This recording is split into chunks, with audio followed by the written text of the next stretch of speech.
My name is Tejas and welcome to my channel self study with Tejas. So आज हम सीखने वाले हैं एनएसओ ग्रेड 5 का chapter number 4 natural resources and Indian heritage. अगर आपको फर्स्ट 3 चैप्टर्स की लिंक चाहिए तो डिस्क्रिप्शन में दिया, वहां से जाकर भी देख सकते हैं।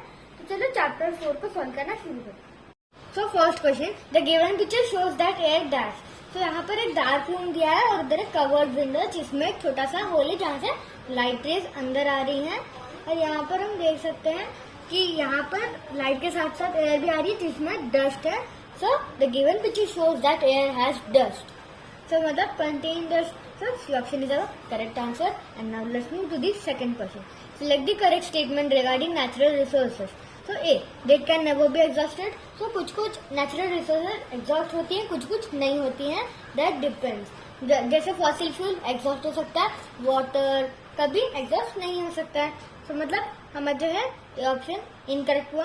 And B, they are obtain from soil only. So ये भी इनकरेक्ट है। अलग अलग नेचुरल रिसोर्सेज अलग अलग जगह से आती हैं, मतलब ये भी इनकरेक्ट है। And C, wind energy is a renewable natural resource. तो ये करेक्ट है क्योंकि विंड एनर्जी नेचुरल है और रिन्यूएबल भी है। तो मतलब C option is our correct answer. And now let's move to the third question. Select the correct match. Indian classic dance form and place of origin. So A, Bharatnatyam from Tamil Nadu. This is correct. Kuchipudi Andhra Pradesh का है, कथकली केरला का, ओडिसी उड़ीसा का है। मतलब ये जो है ये करेक्ट मैच इसका इसके साथ है। मतलब A Bharatanatyam, place of origin Tamil Nadu is our correct answer. And now let's move to the fourth question. In dash fill your mixture in a jar undistributed for some time so that impurities get settled at the bottom. Clear water is then slowly poured into another jar. This is called dash. So इससे हम sedimentation and filtration इससे हम sedimentation और filtration से ये कर सकते हैं। क्योंकि इन sedimentation हम एक मिक्सचर को जार में भर के रखते हैं जिसमें मतलब सपोज पेबल्स होते हैं, स्टोन्स होते हैं, और उन्हें थोड़ी देर के लिए रख देते जब तक उसके जो स्टोन्स एंड पेबल्स है वो बॉटम में सेटल नहीं हो जाए। फिर उसके बाद एक जार पर नेट लगाएंगे और फिर उसके बाद उसमें वो पानी डालेंगे। तो जो स्टोन्स एंड पेबल्स है वो बड़े होंगे थोड़े, तो वो नेट के इस पर ही आ जाएंगे और जो क्लियर वाटर है वो दूसरे अनदर कंटेनर में बराबर से चला जाएगा। So this is called filtration. So A, sedimentation and filtration is our correct answer. And now let's move to the fifth question. Soil is formed from rocks by the process of weathering. क्योंकि weathering से उसमें effects आते हैं of water and wind. तो मतलब weathering से भी soil मतलब थोड़ा सा टूटने लगेगा। फिर वो वाटर की वजह से वाटर उसे टकराएगा, तो उसे अभी एक बार में तो वो नहीं टूटेगा, पर जब टकराता रहेगा तब स्टोन वीक हो जाएगा और वो टूटने लगेगा। और हवा से भी मतलब जो फास्ट विंड होती है उसके वजह से भी उसे अफेक्ट होता है। So weathering, water, wind. So ये हमारा करेक्ट है। So D option is our correct answer. And now let's move to the sixth question. Dash is the organic component of the soil formed by action of soil microorganism. So humus बहुत ज़्यादा organic component है जिससे soil form होता है। तो मतलब humus is our correct answer. And our seventh question, which of these natural resources is the source of lumber used for building a house?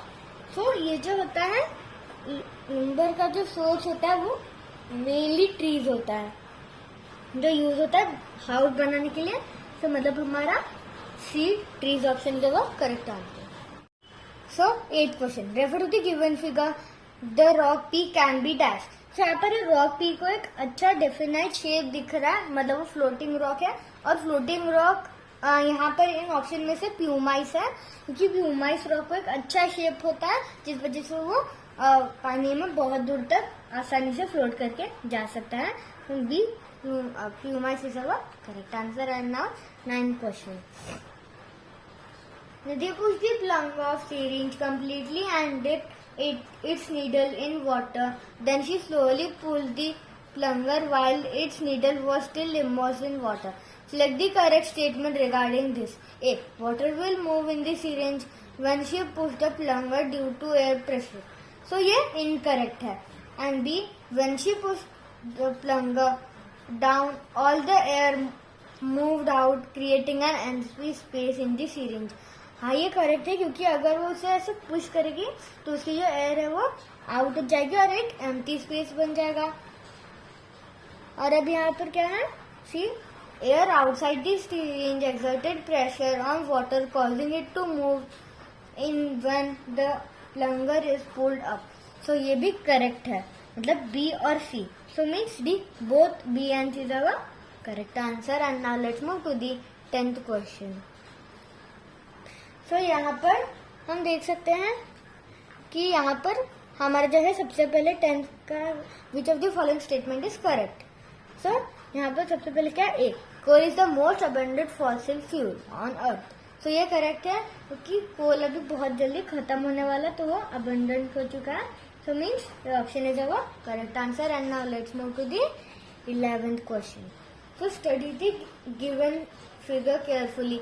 What will happen to the water level in the tub when some air is sucked out of the glass? So यहाँ पर जो है water level जो है वो down हो जाएगा, क्योंकि यहाँ पर हम देख सकते हैं अगर वो एयर ले लेगा तो वो जो है उसका वाटर लेवल थोड़ा सा कम हो जाएगा. मतलब B option is our correct answer. And now let's move to the 12th question. Refer to the given figure and select the incorrect option regarding it. A. Entrance of this monument is guarded by 2 elephants, each of which is shown crushing a lion.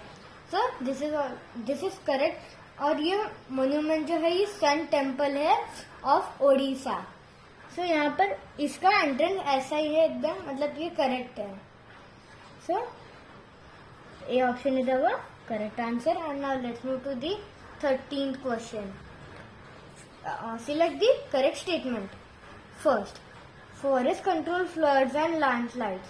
Second, Gura Devi, Sendiral Bhaguna and Chandi Prasad Bhatt are some famous leaders of Kikku movement. And third, shipping in Kerala, Sarnas in Odisha and Devrai in Rajasthan are some examples of sacred groves in India. And fourth, deforestation leads to global warming. So यहाँ पर ये दोनों जो है correct हैं, क्योंकि ये सच है कि forest control floods and landslide और गौरा देवी, सुंदर भगोना एंड चांदी प्रसाद भट्ट ये जो है ये सच में फेमस लीडर रह चुके हैं उनके. और ये शिपिन इन केरला, सन्नासी इन ओडिशा एंड देवराज इन राजस्थान ये सैक्रेड ग्रोव्स ऑफ इंडिया में मतलब नहीं आते हैं. और deforestation lead to global warming ये बच्चा जानता है. तो मतलब यहाँ पर हमारा जो है फर्स्ट, सेकेंड एंड फोर्थ, मतलब first, second and fourth only, मतलब B option is our correct answer. Now let's move to the 14th question. Select the option that groups rocks of 2 different kinds are shown in the box. तो बसाल ग्नेस. हाँ, सो ये इसके हिसाब से तो बसाल जैसा होता है, ये ऑब्सिडियन एंड ग्नेस की तरह होता है क्वार्ट्जाइट. सो ये दोनों एक दूसरे को बहुत अच्छे से मैच करते हैं. तो मतलब हमारा D option is our correct answer. And now let's move to the 15th question. Select the correct statement out of the following. A. Sandy soil needs regular addition of fertilizer as it holds a large number of water. तो ये incorrect है, क्योंकि sandy soil large number of water नहीं hold करती, वो least number of water hold करती है. मतलब ये इनकरेक्ट है. And B, loamy soil has a good qualities of both sandy and clayey soil and thus it is more suitable for pottery. तो ये इनकरेक्ट है. So C, clay soil develops crack in hot weather, cause harm to the roots of plants. This is not suitable for agriculture. So ये correct statement है. So C is our correct answer. Now let's move to the achievers section. So 16th question. Sanya performed an experiment in which she took 4 beakers containing different amount of water at different temperatures. She added equal amount of salt into each beaker. Identify the beaker in which salt will take the shortest time to dissolve. सो यहाँ पर इसमें beaker सबसे, मैं एक बात बता दूं कि सबसे कम टाइम मतलब सबसे कम टाइम लगेगा जिसमें सबसे ज्यादा पानी होगा और सबसे ज्यादा टेम्परेचर होएगा। सो इसमें इन दोनों में सेम पानी है और पर इसका टेम्परेचर क्या 50 डिग्री है और इसका 80 डिग्री है। इसका भी 80 डिग्री है पर इसमें खाली 100 ml वाटर है। सो मतलब इसमें सबसे ज्यादा पानी है तो इसमें जो सॉल्ट है वो डिजोल्व होने में सबसे कम टाइम लेगा। सो मतलब D, beaker 4 is our correct answer. And now let's move to the 17th question. Take a glass and fill it with water up to the brim. Make sure that there are no air bubbles. Take a thick, stiff piece of cardboard and put it over the glass. Place your hand over the card and quickly turn the glass upside down. Now slowly remove your hand. So what does this experiment show?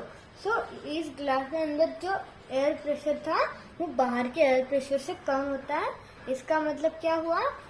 Air exerts pressure. So B option is our correct answer. And now let's move to the 18th question. So Madhur fully filled a glass bottle with water, put a stopper on it and placed it upright in the freezer overnight. When he looked at it in the morning, the stopper was out of the bottle and a column of ice had emerged through the opening of the bottle. Which one of the following is the best explanation for what Madhur had observed?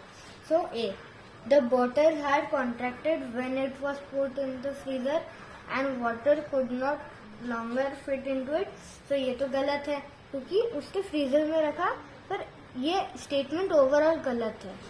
So B, extra water condensed from the air in the freezer and then froze to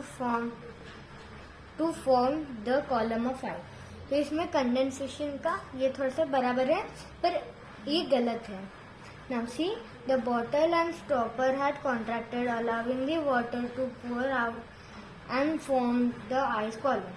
So this is also wrong.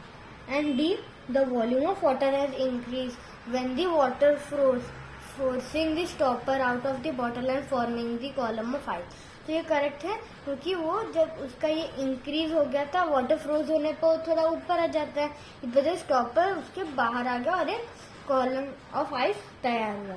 तो D option is our correct answer. Now let's move to the 19th question. The U tube shown below is immersed in hot water. X and Y are the red ink droplets present inside the tube. तो यहाँ पर क्या दिया है? Red ink Y और red ink X, और यहाँ पर क्या हॉट वाटर है. So what will you observe after some time? So यहाँ पर ये हॉट वाटर है तो ये इनको ऊपर की तरफ ये करेगा क्योंकि हॉट वाटर में क्या होता है, वाटर वेपर जो उससे फोर्स करेगा ऊपर मूव करने के लिए. सो मतलब C, X and Y will move upwards. Now let's move to the 20th question. The graph below shows the change in temperature of beaker as they're subjected to various treatments. So यहाँ पर सबसे पहले हम यहाँ का question पढ़ेंगे. What would have taken place at point Q? So यहाँ पर हम पॉइंट Q में देख सकते हैं कि जो टेम्परेचर यहाँ पर गिर चुका है. तो टेम्परेचर गिरने के बहुत सारे हैं. तो यहाँ पर क्या है? The beaker of water was kept on burner with full flame. तो ये रॉन्ग है क्योंकि इससे तो पानी का टेम्परेचर यहाँ से सीधे इधर 100 पर आ जाएगा, इधर S के आसपास कहीं. तो यहाँ पर तो टेम्परेचर गिरा है. So B, ice cubes were added to the beaker of water. तो ये करेक्ट है क्योंकि अगर उन्होंने आइस क्यूब डाले तो फिर से 30 से 25 की इधर आसपास आ गया टेम्परेचर. मतलब B option is our correct answer. तो फ्रेंड्स, अगर आपको वीडियो अच्छा लगा तो लाइक शेयर और सब्सक्राइब जरूर करना. Thank you.